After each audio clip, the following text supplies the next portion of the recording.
La şəkilçisi hansı halda bağlayıcıdır, hansı halda qoşmadır? Qarışdırırsansa, sonra qədər izlə, 1 dəqiqə vaxtını alacaq. Bizim standart qaydamız budur ki, la-nı vədən əvəz edə bilirsənsə, bağlayıcıdır, əvəz edə bilmirsənsə, qoşmadır. Bu sənin sualının 50%lik cavabı.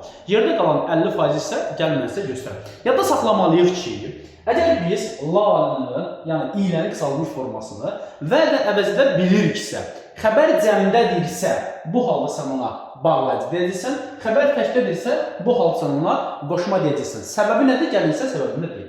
Deyir, atamla mən getdim. Vədən əvəz edə bilərəm? Bəli, atam və mən getdim.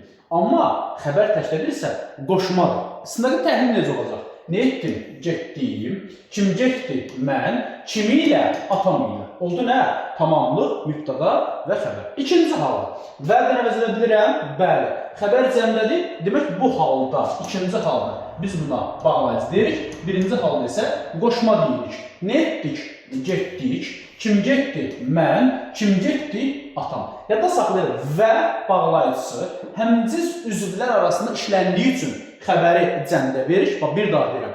Və bağlayıcısı həmciz üzvlər arasında işləndiyi üçün xəbəri cəmdə verirəm. Eyni zamanda bunların hər birisində mən həmciz mübtədalar da deyirəm. Bir daha yadda saxlayırıq. İyləni vəd əvəz edəndən sonra xəbərinə bax, cəmdədirsə bağlayıcı denəm, xəbərinə bax, təkdədirsə sən ona qoşma deyə bilərsən. Hər bir kəsə uğurlar arzu edirəm.